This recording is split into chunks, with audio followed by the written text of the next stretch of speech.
Hello and welcome to the Franchise Tag College Show Week 10. I am your host, Andrew, and I am joined with Alex, as always. Alex, it's Week 10. Last week, your team, USC, played early. They won. You got to chill and relax and just enjoy the football. How did you feel about that?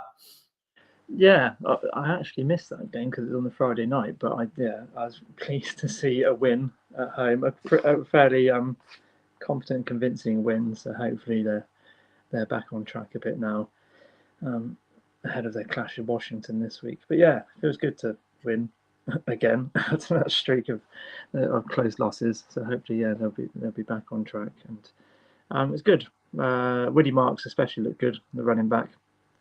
Had a few scores, quite a few yards. So yeah, I'm quite pleased with that performance overall. Yeah, I've been saying for a couple of weeks now, getting him more involved is definitely a way forward for you, I think. Also, I was going to wait till the end of the show to let you plug this, but you've got some more good news. We've talked about it in previous. You got another article been published. Do you want to tell the guys about it a little bit? Yeah, so I should have an article coming out about the expanded college football playoffs in the next issue of Gridiron magazine, which I think comes out in about 2 weeks' time. I think it's around November 15th.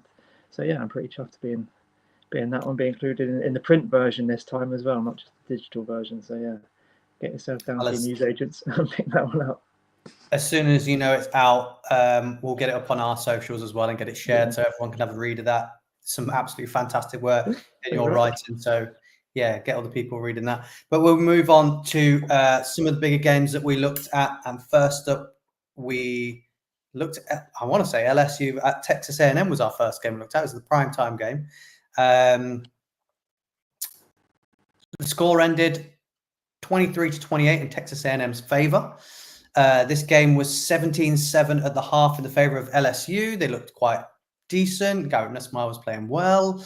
Connor Wigman was struggling a little bit. And then in the third quarter, Mike Elko made the genius decision, or brave decision, if you like, to pull Wigman out of the game and go with Marcel Reed, who played absolutely phenomenal for the whole of the second half and led to that 23-38 win. What's your take on this game? Yeah, did I pick A&M last week? I did, didn't I? Did I? I can't remember now. I think wasn't this your head and heart game where you couldn't decide? It was. I might have convinced you to go LSU, but you were on the side. I was thinking, did I pick A&M? I think I did, but I'm not sure. But yeah, so I was surprised, sort of, by the scoreline in the end. It's a slightly bigger margin than I expected. We thought it'd be like sort of like a one score difference, didn't we? But yeah, like I said, Wegman struggled a bit early on, so coach made a savvy decision to pull him and put Marcel Reed in, and he did very good on the ground, didn't he, with his legs, and LSU found that hard to contain. So I think he only made about two pass attempts, I think, but that was enough. He completed both of them. And and those are both big gains on both of those ones. But yeah, it was enough to see them through, and now that puts them right in the driver's seat, doesn't it, for the SEC? Yeah, they're now 7-0 in the conference, 7-1 total. This really puts them in a commanding position now. As we've said in previous, the way they were rolling and picking these teams off and doing so well in their own conference, it looked like that it was going to come down to that Texas game at the end of the season, doesn't it?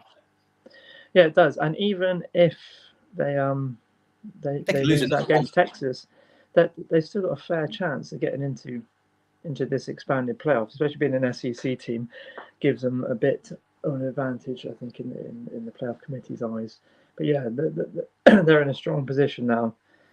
So taking that one step up over, LSU, who've now dropped a conference game now against A&M, and 4-6-2 overall. And yeah, they obviously we've got Georgia and who else to contend with in the standings. But yeah, they're looking good. They're looking strong. It's a strange one though going forward though, that they're still considered to be maybe not quite favourites over Georgia, but a strong team in the conference despite the apparent issues they're having at quarterback or the need to change it up. Because I don't know what you think, whether they're going to, or if there's been word whether they're going to start Reed again next week, or they're going to put Wegman back in. Well, everything you read, Mike Oko's not made a decision yet. I think he did some press conferences earlier today. Nothing's been decided. A lot of the fans and a lot of the reports and a lot of the analysts are all saying they should roll with Marcel Reed. This should be Marcel Reed's team now. Wigman has struggled over the last couple of weeks, and he just gives them something different. Although we haven't seen a lot he only had 2 passes, 2 completions. We have said that their area where they're really, really good is Le'Veon Moss and running the ball, and Reed gives you that dynamic factor as well. So it's a big call, isn't it? Considering the spot they're in, and they have got a tough game. I don't think South Carolina's a pushover fixture for them to roll with him, but it looks like all signs are pointing towards Marcel Reed starting again. What's your thoughts? What would you do? It's a tough one because they've been winning with Wegman. They have been winning with Wegman, but I don't know. Reed seemed to give them that bit of dynamism that they needed to get past or get over a team like LSU, who defense has been playing very strongly. Must-win game, and he stepped up to the occasion, didn't he? Yeah, and he ran in the 3 scores that took him over the line and sealed the victory. I mean, how strong is his passing game?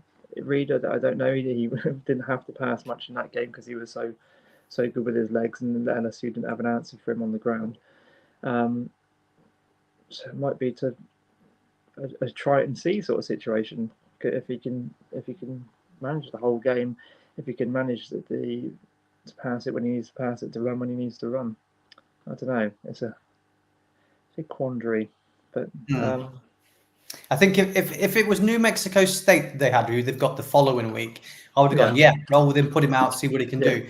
But as I said, South Carolina aren't a pushover. The Gamecocks are a decent organization, aren't they? They're a good program. So I think they've been giving other teams a bit of a run, like Alabama, and who else did they run quite close as well?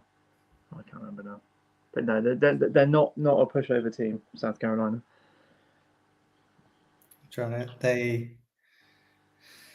got beat comfortably by Ole Miss. They're close with LSU, 36-33. That was right at the start of the season. So it could be a tough game. It's going to be a good one.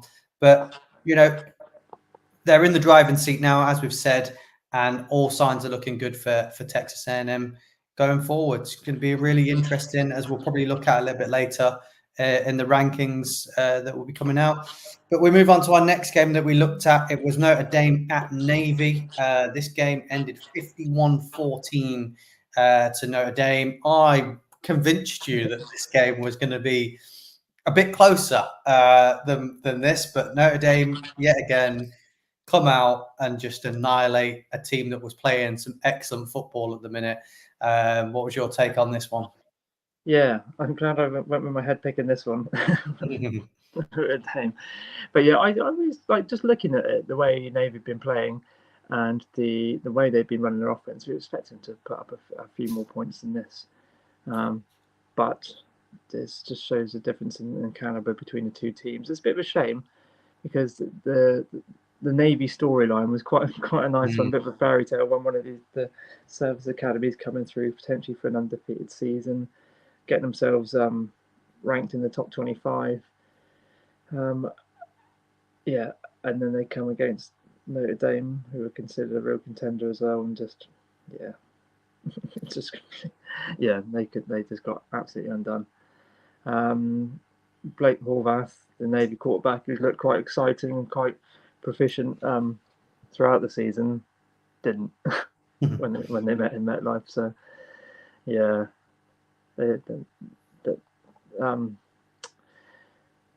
Navy posed some questions. Notre Dame answered them with strong defense and a perfectly competent offensive game as well. So a lot of people I talk to are not a fan of Riley Leonard. They don't see what the hype is. They're unsure about why people talk about him in terms of the draft last year when they thought he might come out into the draft and then the draft process maybe next year.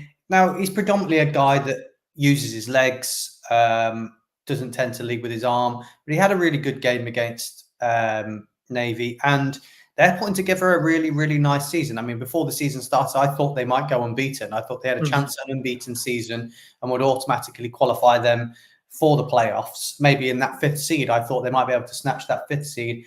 7-1, but that week 1 win against Texas A&M now looks really good, doesn't it? That's, in terms of them qualifying and getting to the playoffs, they've got a win over Texas A&M, who are rolling, and if they knock off your boys at the end of the season, then should be safe to knock Notre Dame into the playoffs. I would have thought it should do. Technically, they can't pick up the 5th seed though, because they can't qualify as a conference champion as an independent school.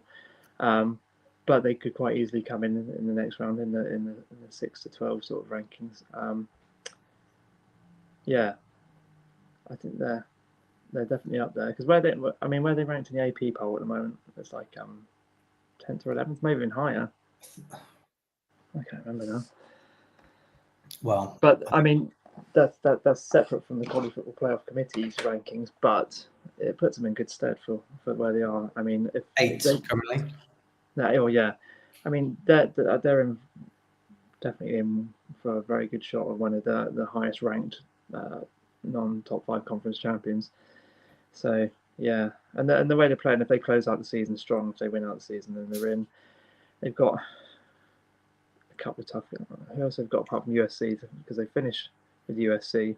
They've got Florida State. They'll roll over Florida State. Yeah, then they've got Virginia. Then they've got Army. So we bigged up Navy, and then we bigged up Army. Army are now the only Forces team to be ranked now. Now they're ranked at 21. So if they beat them as well, which I think they will, then it's just how they fare up against USC on the last game of the season. Yeah, and they are playing that at USC. At USC, okay. That's going to be a tricksy one. Well, you're probably not going to have anything to play for by that time, and they are. So yeah, but I think USC would always want to do on Notre Dame. Yeah, if they can have a chance of denting their playoff hopes, so they will. But I think even then they might be a lock for one of the 12 places. We've already had Texas A&M, come out, show what they're good at, prove the point that how good they are. Then we had Notre Dame come out, win big, prove who they are.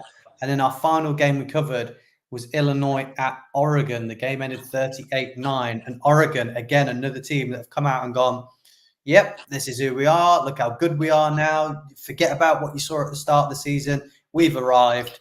We're number one. The polls say it.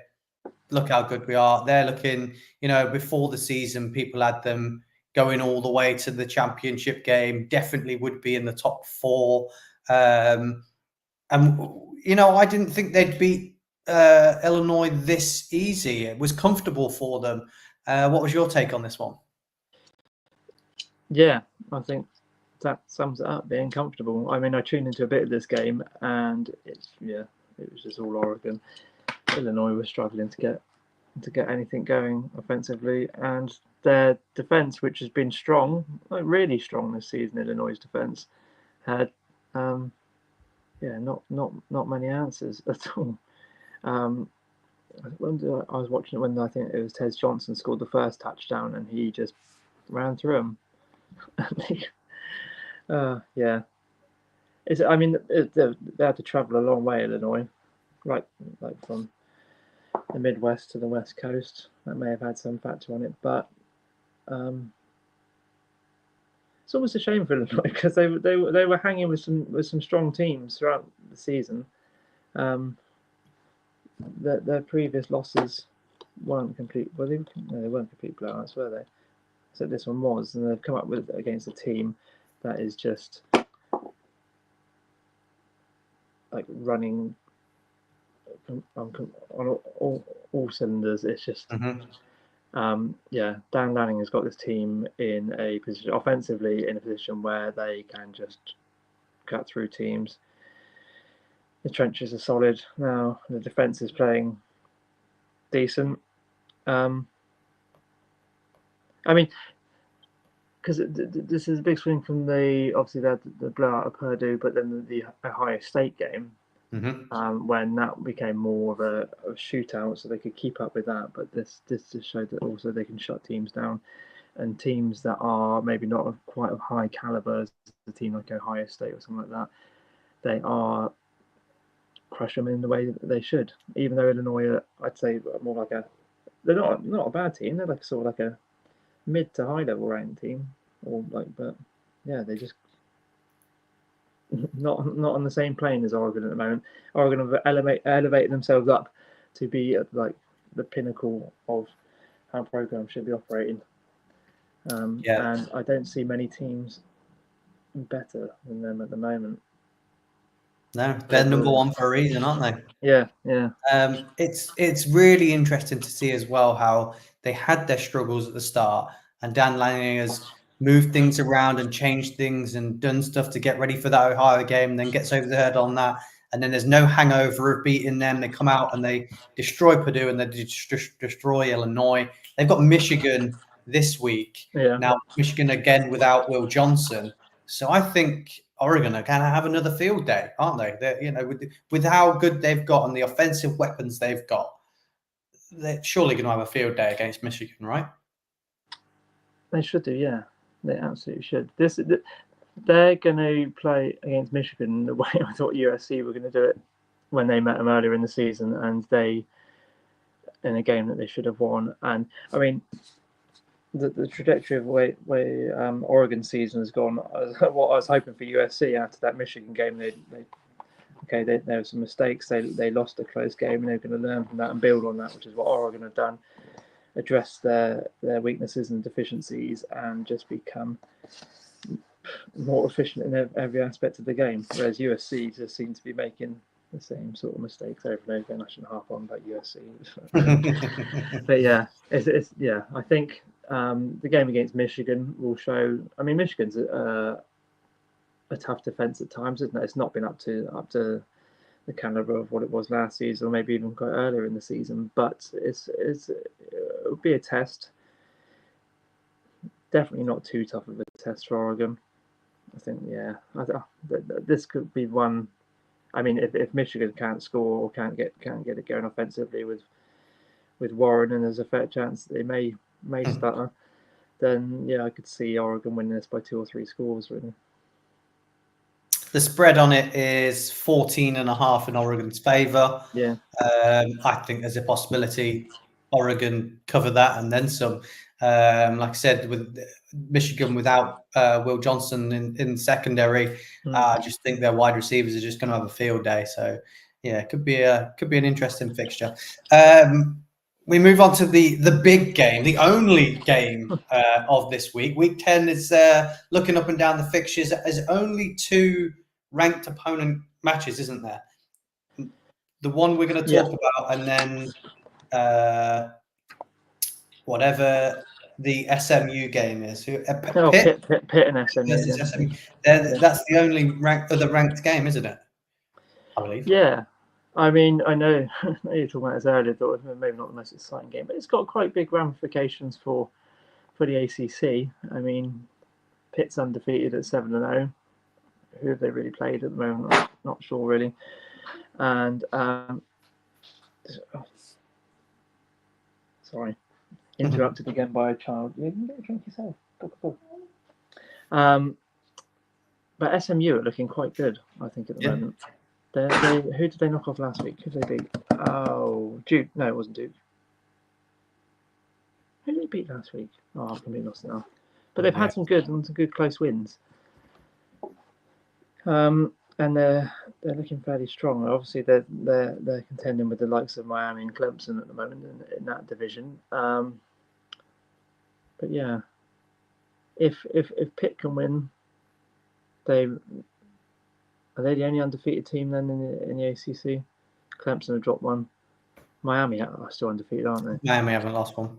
Yeah, they're still undefeated. So yeah, okay, but that could affect the standings there. I think it's going to be quite an interesting game. It should be quite a high scoring game, I'd imagine.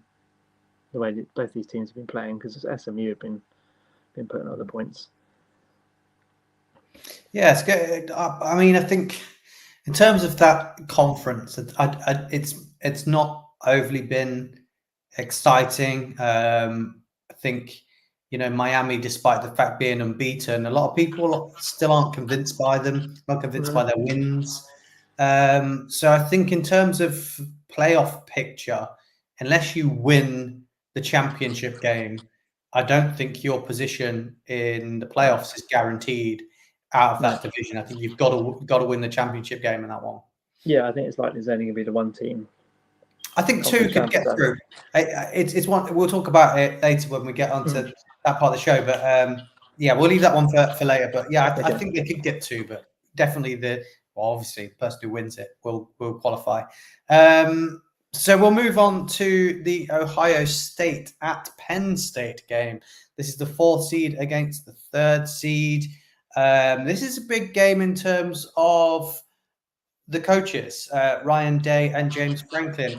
Both the narrative behind these two is Ryan Day can't beat top 4 ranked opponents, top 5 ranked opponents. And Penn State's one is they can't beat Michigan or Ohio in their own division, and they win everything else and they look fantastic, but they struggle at this hurdle when they play the big two in their own division. So this is big for both Ryan Day and James Franklin. Who do you think it's bigger for? Which one of those head coaches do you think this matters to the most? I mean, I think in terms of, I think probably Ryan Day, because this is an Ohio State team that is, I don't want to say, because they were clear favourites or one of the top favourites pre-season, and they've been a little bit stumbling. Obviously, they had a really close loss to Oregon, and then they played Nebraska last week. They beat them 21-17. But that was a Nebraska team that the week or two before Indiana had run up like 50 points on. Because we could talk about Indiana as well. They're a surprise team that are coming up really strong. But like Ohio State are looking like they're not as invincible as people thought they were at the start of the season. I don't know how you feel about that, or if you watch much of that performance against Nebraska. Yeah, so the O-line now is beat up. Obviously, we lost Simmons, the tackle. We brought in another guy in to replace him. He then now has got injured, and we've now moved our guard to tackle. We brought in someone else. So in terms of the fact that the O-line's now beat up, it's really affecting our run game. So, I banged on so much about the fact that we've got Travion Henderson and Quinshon Judkins, probably the two, the best duo of running backs in football. And with that O-line now beat up, we just can't seem to get the run game going. And for some reason against Nebraska, I don't know whether we were using it as a trial for maybe this Penn State game, but we just ran. Kept trying to run the ball. I think we only let Will Howard throw the ball 16 times. He actually had quite a nice game. He completed majority of his passes. He moved the ball quite nicely. He had the touchdowns to Smith, but I don't know whether we used that game as a trial to see if he could get the O-line right. They had that one game to go, what is the 5 that we want to go with? What is the strongest 5? And how can we get the run game going in that case? Because I think we're quite comfortable with the fact that our passing game is good and our wide receivers are excellent as always. So yeah, we've now got struggles within Ohio going forward. Unless we get that O-line right, we're definitely, if we get to that championship game, I'm not going to be as confident going against Oregon again as I was after we lost to them, saying, if we play them again, we beat them. But yeah, this time we've seen Oregon sort their O-line out in the matter of 2 or 3 weeks. So there's no reason why Ohio State can't find the right combination. But yeah, in order to beat this Penn State team, we played them last year and beat them comfortably. Can't remember what the score was. I think it was 2012, something like that. And we leaned heavily on the pass game. We let Kyle McCord throw the ball 35 times. We got the ball to our key playmakers as well. We made sure we got it to Marvin Harrison Jr. I think he had 11 catches, 162 yards in that game. So I think if they put the ball in Will Howard's hands and get the ball out to Smith and Emeka Egbuka early doors, get them the targets, get them involved, I think we've got a great chance in this game. Also stops, if we can get the ball out of Howard's hands quickly, stops Abdul Carter, who caused us problems. It was Chop Robinson and Abdul Carter last year. It's just Abdul Carter this year. Both these teams are very similar to last year as well. They both brought back a lot of players. The big question I'm going to ask you now, I've harped on about Ohio State and how they can win, is Drew Aller got injured and didn't come out for the second half of the game last week. They went with Bo Pribula, and he looked good. He offers them something different. Obviously, Drew Aller is a big guy that stands in the pocket and can throw the ball downfield. Pribula looks like he's a bit more of an athlete, so could be interesting. I have no clue which quarterback they're going to start. So how do you feel about Penn State and the quarterback quandary they've got? I think they've got a fair chance to win with either quarterback, I think, because Aller's been pretty decent the whole season. Yeah, I mean that game where he had the big comeback a couple of weeks ago proved his worth. Against USC, yeah.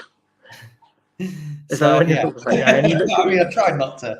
Yeah, he did look good. He did look good in that one. To be fair, I mean, that was a game where they had to dig deep. They were down by a couple of scores, where they should have comfortably lost that game, but they've got the resolve. Aller showed he had the resolve with the moxie to pull it out and lead his team back to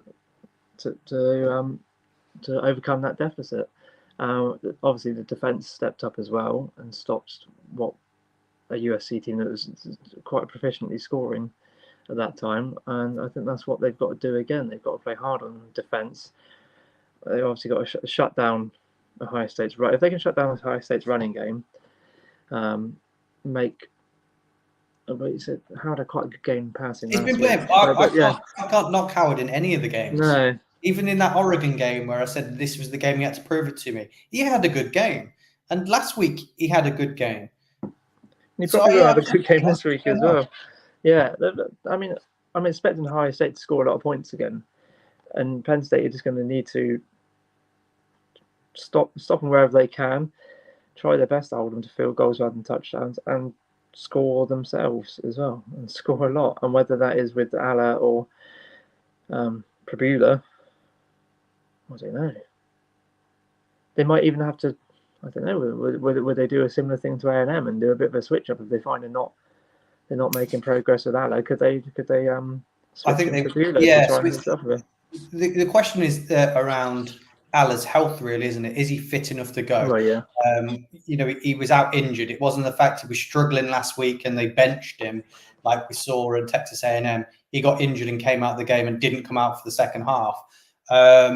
I do feel, it's a good tactic from Penn State to not let anybody know who they're going to play, because how do you prepare for this? Because if it's Aller, Ohio State roll with man coverage and just one-on-ones all over the shop. Where if it's Pribula, I think the danger of him rolling out and using his athleticism a bit more means that we can't do that, which means we're going to have to play a whole new different game plan to what we have been doing. So, tough to set up for this one. But like I said, it's all about the O-line. So I just hope in training they've just been working on the O-line. I think last year, JT Tulimuau went off on one, had absolutely fantastic game on the defense. So fingers crossed we can replicate that again. So the spread on this game is in Ohio State's favor. They're -3.5. How do you see this one going, really? I mean, I'm going to be biased, so you're going to have to pull us through for this one for logic. Yeah, I mean, like I said, I think it should be a relatively high-scoring game. I think it's more likely that Ohio State are going to score more easily than Penn State would. I mean, it's at Beaver Stadium, so there's a slight advantage there. I could see this game being like a high 20s sort of score for both teams, so like a 28-24, something like that, 27-24 sort of game. But yeah, I think it's going to be a high score. I think it could turn out similar to the Oregon game, but maybe not quite. I don't know. Maybe not quite as close as that one. I am hoping it's not as close as that one. I'm hoping we can cover the 3-point spread. I'm hoping I'm not having to watch a final drive from us to win the game or a final drive for them to kick a field goal to win it. I do not want that stress, because I feel if Ohio State lose this one, that puts us on the outside looking in, and Penn State and Oregon will be vying for that championship game rather than us. And I think that then puts our position slightly at jeopardy, because Penn State are already 7-0. This only gives them one loss. We've already had a loss. I know that maybe our conference is strong enough to maybe have 3 teams qualify from it, but I feel Ohio State need to win this one. They need it definitely more than Penn State. With 2 losses, that knocks them into clear, or keeps them in 4th position behind Penn State, Oregon, and Indiana. Then there's not that really any other teams that are going to come up and leapfrog over Ohio State. I mean, Illinois have been knocked down now after that loss. And all the other teams have got multiple losses. You're right in saying that there's the Big Ten and the SEC is where the most playoff teams are going to come from, because they're the most powerful conferences, and those are the ones that get the most votes from the committee. Whether it's 2 or 3 teams, or possibly could they sneak in it with a high ranked 4th place even in that division? Well, Ohio have still got to play the Hoosiers as well, haven't they? So they've still got to play. Yeah, that's going to be a tough game. So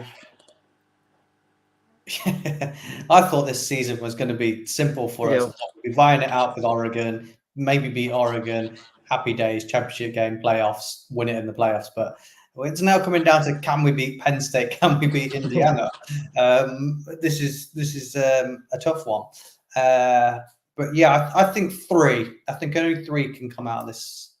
We'll look at it, won't we? We'll look at what we've got on paper to see who we've got going through. But yeah, definitely those 4 at the top are all within a clear shout, I think, of definitely getting in. So, maybe more could get in. Don't know. Yeah. The thing is, though, if it comes down to quite a close record in terms of rankings of all the teams around that sort, maybe the 2 lost teams, are they going to favour the Big Ten team or the SEC team, and who's going to look stronger coming out of that? I don't know. It's going to be tight. I think there's going to be quite a few teams in quite a similar sort of position coming into the season, and it's going to there's going to be some tricky decisions being made by that playoff committee. Well, I think are we both going to Ohio State for this one? Or you? I think I am. I think the sensible pick is Ohio State, I think, in this one.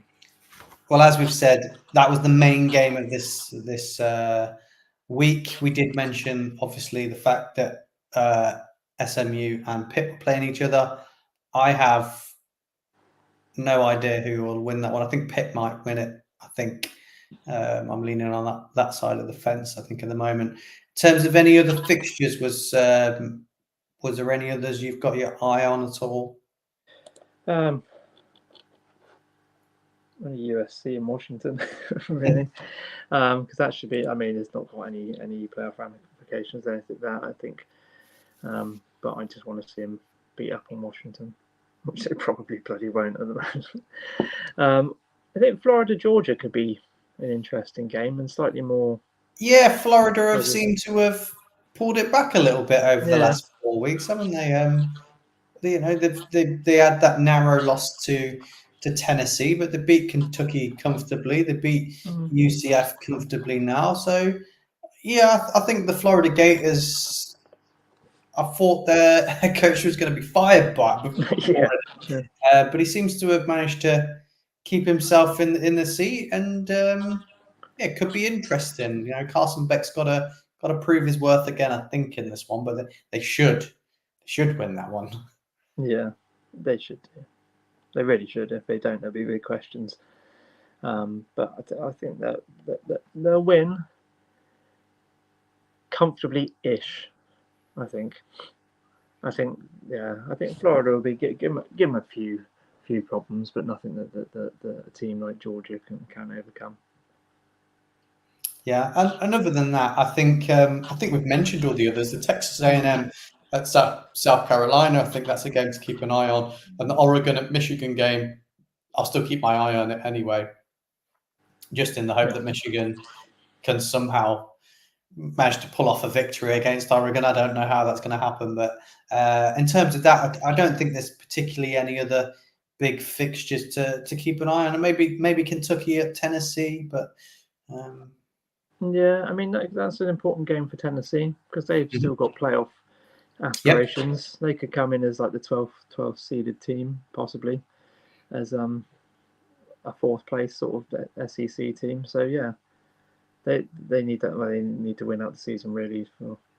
Actually, no, they could have a couple of losses, but it's a game they need to win to keep them in that contention for one of those playoff spots. Well, while we're talking about seedings and playoffs and getting in and things like that, we may as well talk about the rankings and the seedings. I don't mind which way we go about this, but obviously the official AP rankings are going to come out. They come out on Monday, or yeah, the AP rankings normally come out on the Monday. So we'll see where teams are placed in terms of that, and then the College Football Playoff Committee will meet for the first time. I think it's on the 5th of November, and then they'll be releasing their rankings in the weeks leading up to the playoff until they come down to that final decision on who are going to be the 12 teams that make off that postseason schedule. Now, when they meet to look at this and make a decision and put it together, they have to take out the pre-season rankings, don't they, from where it was, and then look at who people have played now and their rankings now rather. So it's a tough job to do, to look at it as if you hadn't known what had gone on. It is. They've got to consider quite a lot of things. So obviously the top 5 ranked conference champions will get the automatic spots. So that is most likely to be, although there's no conference has a guaranteed spot, but you're not going to not get a Big Ten and SEC team. So it'd be Big Ten, SEC, ACC, Big 12, and then since Pac-12's, well, it's not quite gone, but is a Pac-2 now. It's going to be one of the Group of 5 conferences, and most likely it's looking like the Mountain West champ at the moment, with Boise State taking the front runner role there after Liberty they dropped another one, didn't they, against Jacksonville State? Yep. This week. So that's damaged their hopes of being the 5th highest ranked conference champion. They still could win their conference. But yeah, and then I lost my train. What were we talking about then? So the committee also needs to, when they're deciding on who's going to be the next 7 teams after the 5 conference champions, there's going to be a lot of teams, like I just said, who's going to be in quite similar positions with 1 or 2 losses.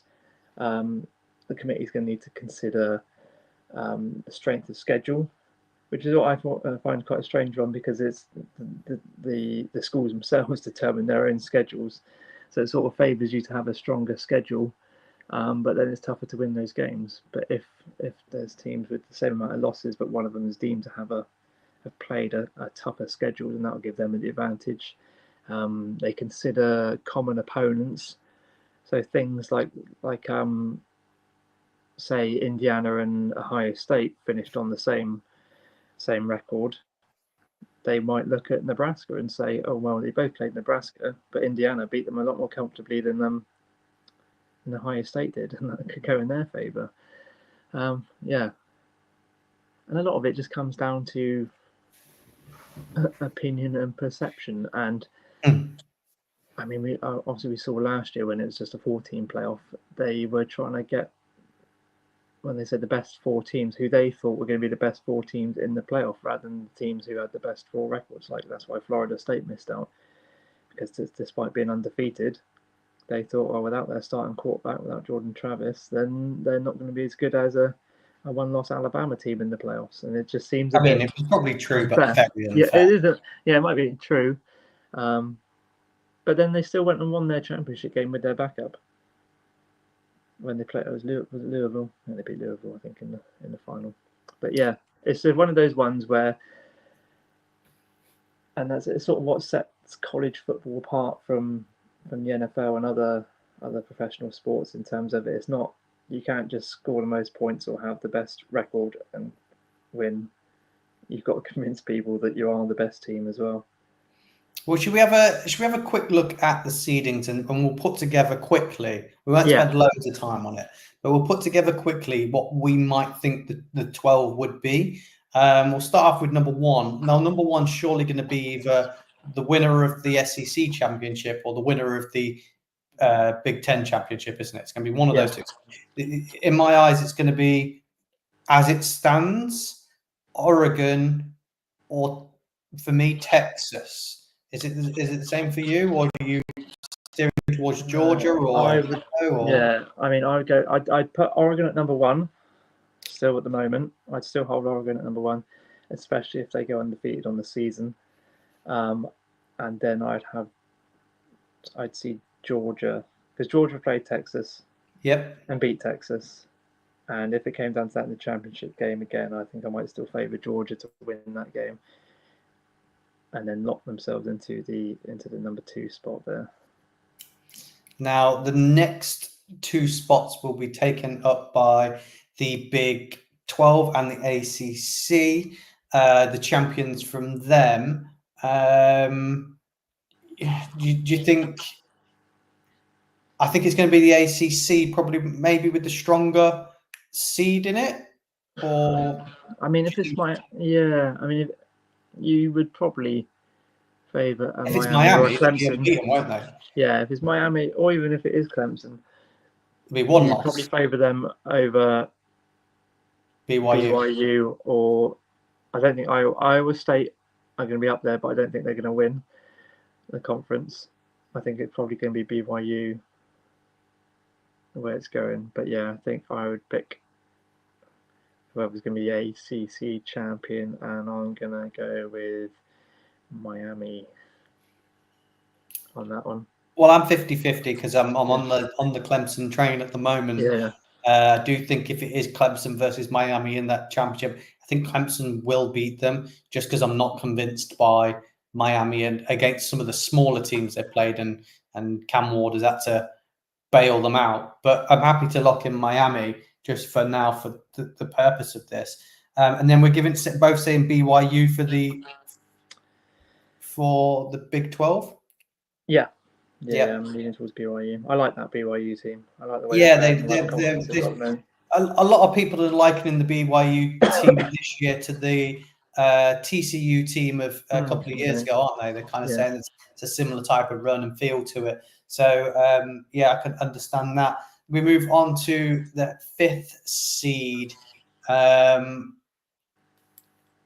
I think the next couple of seeds you're going to get, will they be the team that was in the championship game for the SEC and the Big Ten? No. Technically, the 5th seed in the playoff will be the 5th ranked highest conference champions. So that will be like a Boise State. Definitely. Yeah, they get the 5th seed. Most things I've seen, they're locked in at the 12th seed. So is that in as power rankings, or is that in? No, for the seedings. For the playoffs. They get, is it the? Okay, well, I can look at my notes because the. Well, but is it just it's the top 5? The top 5 conference champions get those top. It's not the top 4. Is it not the top 4 and then the top 4 get a first round bye? The top from 4, the G5. Could they be seeded? Actually, no. Could they be seeded a bit lower than that, because they get the top 4 conference champions get a first round bye. Yes. And then the 5th one gets put in the pool of the remaining teams to play in those first round games. So yeah. Is it not just highest record after that? Yeah. So they could be a bit lower down than that. But the conference championship, because that will be determined on the ranking. By winning the conference, that guarantees them the spot. The spots, yes. Yeah. But not, and then they could be seeded lower, so they could play one of the. So I think in terms of strength of schedule, it's not that strong compared it's not strong at all. So they're not going to get it above your Ohio States, your Texas, or your Alabamas, or whoever you've got qualifying in that. So I think a lot of people have locked them as the 12th seed. I think most people have said whoever comes out and wins the group of 5 spot, they're going to be number 12 regardless. Yeah. So I'm putting Boise in as the 12th seed. Now that's what I mean. So 5 and 6, I think, comes from your SEC and your Big Ten championship game. The next person, the team that loses in that final. So I think that's Ohio, and I think that's Texas. Would you agree it's those two? It's most likely those two. And you've also got to say it could be A&M though. I don't know. They're only it's more likely going to be Texas. There are only 2 losses. I think yeah. It's all going to come down to that last game of the regular season between Texas and Texas A&M. I think both of those teams are going to make the playoff though. Texas and Texas A&M. Yeah, I could see that. So I think with the amount of high seeded teams Ohio played, I think it goes Ohio, then Texas at 6. Because Texas is going to have 2 losses, and they're going to both be against Georgia. Ohio are going to have 2 losses. They're both going to be against Oregon, and Oregon are obviously the number 1 seed. Yeah. I don't know. Number 7. This is where it gets messy now. So 7, 8, 9. Where do you think Notre Dame come into play in this? Do you think Notre Dame come into play earlier in the rankings or later in the rankings for seedings, based on the fact we think they're going to go undefeated throughout the rest of the season and only have that 1 loss? I think with a win over Texas A&M. They've got the win over A&M. But we've got A&M. We've got I've already got Miami as a conference champ. Where would you rank them against a team like Indiana? What, Notre Dame? Yeah. I can see Indiana being around the sort of same as them coming into the season. I think they'll get in though, because they'll only have 1 loss, won't they? We say Indiana only has 1 loss as well. But Indiana, they're undefeated at the moment, aren't they, Indiana? Yeah. But I think Penn State gets in with 1 loss. Oh yeah. So Penn State could be the 7th seed. Equally, Texas A&M could be the 7th seed. Yeah, that's where we get tricky, and this is why we don't envy the. I'm going to lock them in any order here. I'm just going to say we're going to have Penn State. We're going to have Notre Dame. We're going to have Texas A&M. You've got 2 spots left, 10 and 11. This is what I mean. Do Clemson get a spot? 2 losses, reached a championship. Do they get in because they reached the championship game and lost in the championship to an undefeated Miami team? I don't know. I'd find it hard to not put. Maybe not. You then look at you've got 2 spots left. Are you dipping back into the SEC pot? Are you giving Indiana a spot, or are you looking at Clemson? You've got 2 spots left, and you've got to pick between, technically, looking at the rankings at the moment, we've not got Tennessee in. Tennessee are currently 7th. And then joint 11th is Clemson and Iowa, and we don't think Iowa are going to get in, so Clemson.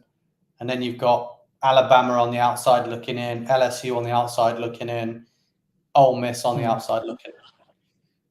So do Tennessee get a spot there? 6-1. Tennessee have got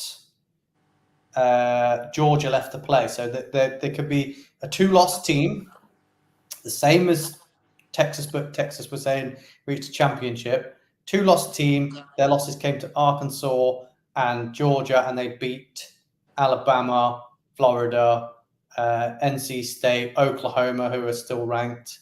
So, do Tennessee get a spot if they only lose 2 games?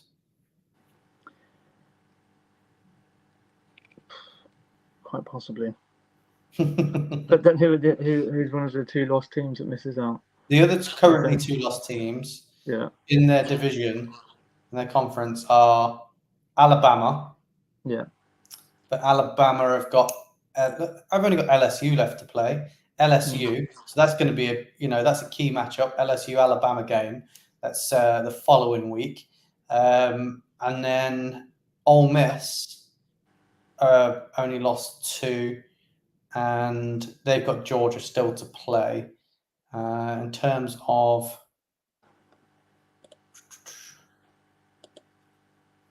the actual SEC, Alabama have got 2 conference losses. Ole Miss have got 2 conference losses. Tennessee 1 and LSU 1. So there's a strong possibility it goes to Texas if they lose another one, because then they've only had 2 conference losses.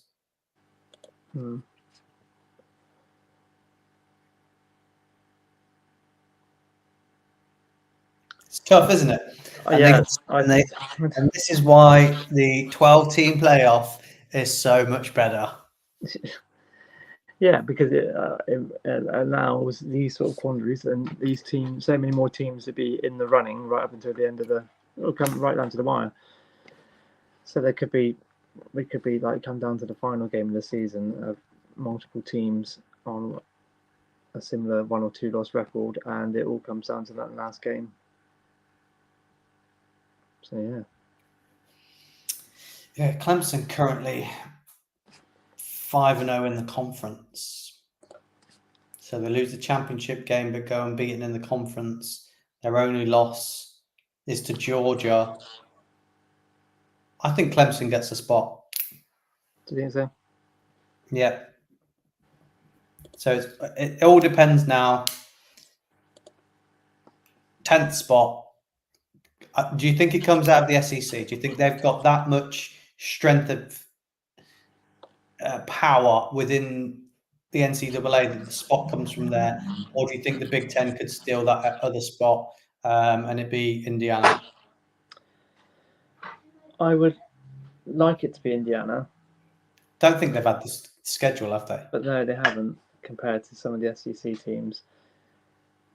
Most likely, it would be an SEC team, I think. Come on, Tennessee. Yeah. We'll just put SEC best next team. So we're leaving that open to it being Tennessee, Ole Miss, Alabama, LSU. Yeah. Okay. So that gives us Oregon, Georgia, Miami, BYU, Ohio, Texas, Penn State, Notre Dame, Texas A&M, another SEC team, Clemson and Boise as our playoffs. I wouldn't mind that. That'd be a good playoffs. I think there'd be some really excellent matchups in there. That's what we want to see. Exactly, yeah. I'll send that over to you so you can. All right, cheers. We'll you look a bit bewildered and confused at what's just gone on. So yeah, I did just running through the process of all those teams that could make it, the ones I think should make it, and the ones that maybe shouldn't, and I just don't know, because even teams like, I don't think Alabama are going to make it in.